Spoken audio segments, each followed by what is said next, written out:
Alright, so it is wrap up slash to be read pile for the months of July and August. So what books did I read? What books didn't I read? What books am I going to read?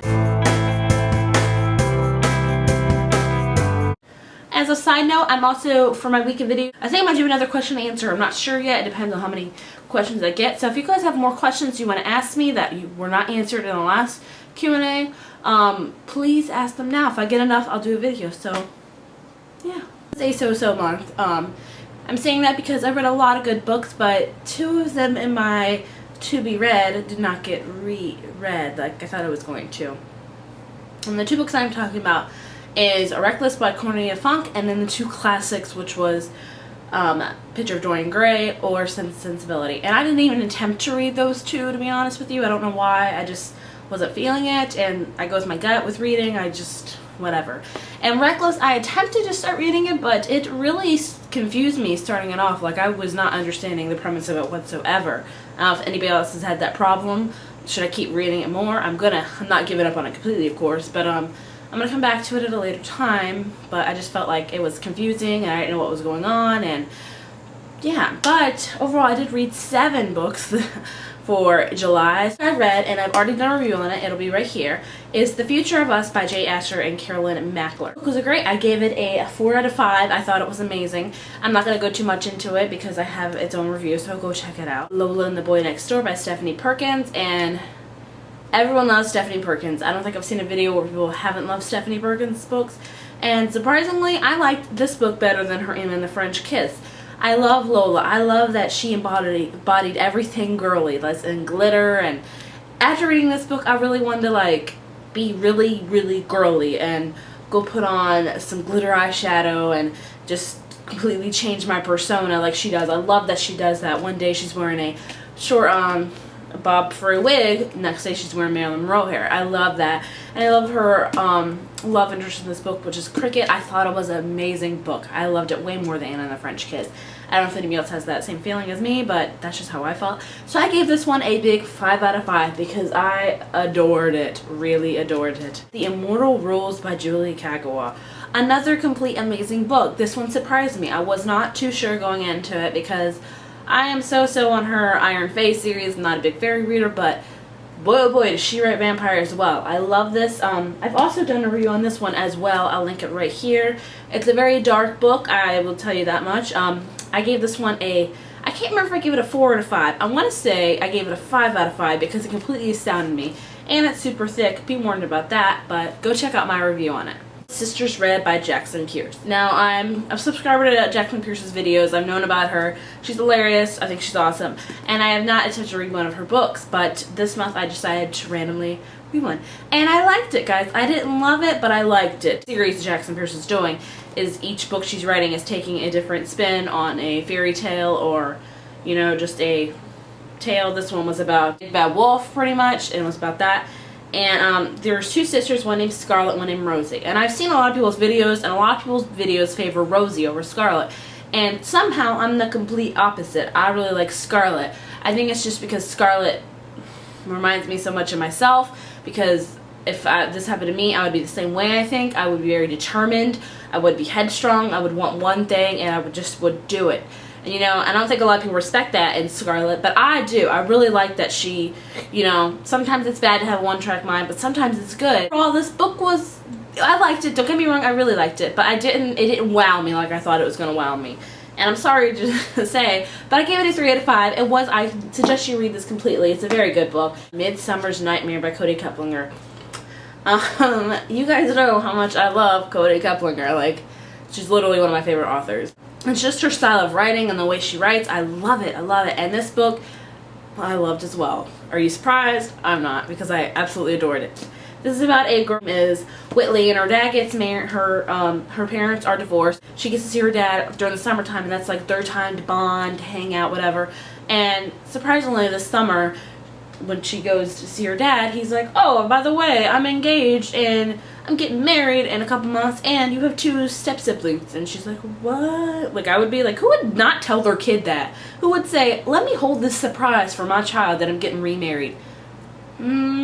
crappy. Anyway, it turns out that her stepbrother is a one-night stand she had at a graduation party. So that ensues. I know a little hype's going about with the step-siblings and stuff, but I enjoyed the romance in it. I really liked it. I didn't, you know, whatever. The bad thing I have to say about this is the storyline reminded me of one similar to Sisterhood of the Traveling Pants, another series I adore, where Carmen's dad, she visited him, just like Whitley in this book, and he's like, oh, by the way, I'm getting married, you have 2 step-siblings. So I was like, that kind of reminded me of. But you should read this because, lo and hold, a surprise, Bianca and Wes from Duff are in this randomly. I gave this one a 5 out of 5 because I loved it so much. Sarcastic, witty, funny, banter, serious at the same time. I loved how it overcame some cries for help. I adored Don't Have With Me because I read it from the library and I already returned it. I love this book. It was a great start to the series, I thought. It was very strong. I love the characters. I love the love interest. I love the style. I gave this one a 4 out of 5 because I thought it was a great start to the series, so yay. 13 Little Blue Envelopes. Envelopes? Do you say envelopes or envelopes? I've mixed sometimes. By Maureen Johnson. Everybody has read this book. It's one of a lot of people's favorites, and I loved it too. I thought it was great. It's a great, fast contemporary novel if you want to get through it. I thought it was amazing. I also gave this one a 4 out of 5. So that was the books I read for July. Now stay tuned for the books I'm reading in August. So the books I'm reading for August, this is going to be my first theme month, I think. I've done one before where I've just read a whole bunch of sequels I haven't read, but this one I'm really relying heavily on themes, and a lot of booktubers do that. I know Priscilla from the Readables does it. If you've not subscribed to her channel, please do. She is amazing. Her book choices are phenomenal. Anyway, I'm doing themes for this month for particular reasons. I don't do themes every month, but this one I feel like I really need to. 2 themes, really. I'm slashing them. It's summer reads / book to movie adaptations. So summer reads, everyone's like, yeah, summer reads a lot. This month I'm reading particularly books that have the word summer in the title. I have at least 5 of them on my shelf. I just was like, I should really read them because it's the end of summer and I know new ones are going to keep coming out, and there's already ones in the bookstore I haven't read that have summer in the title. This is Sarah Dessen's That Summer. This is the only Sarah Dessen book I have not read, to my surprise. I thought I read it, but I actually did not. So I'm reading this one. This should take me like a day or 2 because it's pretty thin. I don't really know what it's about, honestly, but I know it's Sarah Dessen, so I don't really care. It's The Summer of First and Last by Tara Elan McVoy. About 3 sisters named Calla, Violet, and Daisy. All named flowers. What do you know? I love the cover too, by the way. I love how pink it is and the ice cream. Invincible Summer by Hannah Moskowitz. Now, I've heard this book is not a very summery read. It's a deep read. That's okay because it still has the word summer in it.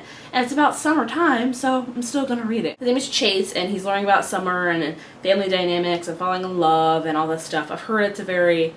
Some people hate it, some people love it. We'll see where I fall. The last book in my summer ones is called Forever Summer by Alyson Noel. This is the bind-up. It has Laguna Cove and Cruel Summer. I don't even need to read the description for this. I know it's going to be about love on the Laguna Beach and stuff like that. And yeah, I did watch Laguna Beach on MTV, and I liked it too. For the book to movie adaptations. Right now I'm trying to reread, I guess on in my library, I'm trying to do Beautiful Creatures by Kami Garcia and Margaret Stoll. And I've attempted to read this before, not really liking it, and I'm only this much in, and I'm still not really liking it. I don't know what it is. I really, really want to like it because I know a lot of people love it and it's becoming into a movie. I'm going to really try to finish it. I'm going to try to. So throughout this whole month, I'm going to be trying to read it. So I suggest do not vote for this one because who knows if I'm going to finish it because it's not striking me the way I want it to strike me. But I know a lot of people love it, so I want to love it too. But everyone has different opinions. It's The Perks of Being a Wallflower by Stephan Chbosky. I don't know. This is about a boy who's pretty much a wallflower and he meets 2 friends. This is becoming into a movie. I forget which month. I'll put it right here if I remember. But I want to read the book because it sounds interesting and a lot of people love it. And this is not actually even my book. This is my friend lent this to me a long, long time ago and I never got around to reading it. So, The Great Gatsby by Scott Fitzgerald. And I have read this before, I think I've read it, but I am rereading it because I believe the movie is coming out in September, so I want to be fresh on everything. Movie-wise, I like to do that with books and movies so I can make sure, you know, I know what I'm going to see, I know what I'm talking about when I'm telling other people. But, the book I'm reading right now is Partials by Dan Wells. And this is from the library, I was just reading this for in between, but I'm actually really liking it. I'm like this far along in it. I'm actually really liking it. So I think I might finish this before I start my other reads because I imagine these won't take that long. So I will put this in the voting. So vote for this one. Other than that, pick 2 books you guys want. And I might do, I'm really not liking putting 2 reviews videos up. I might just put them as one. Like, you know, some of us for partials and Forever Summer. So yeah, is That Summer by Sarah Dessen. The Summer of First and Last by Tara McVoy. Invincible Summer by Hannah Moskowitz. Forever Summer by Alyson Noel. The Great Gatsby by Scott Fitzgerald. The Perks of Being a Wallflower by Stephan Chbosky. And Partials by Dan Wells. I'm not keeping this one in because I'm not sure if I'm going to finish it or not. Anyway, please vote and I will talk to you guys later. Have a great day.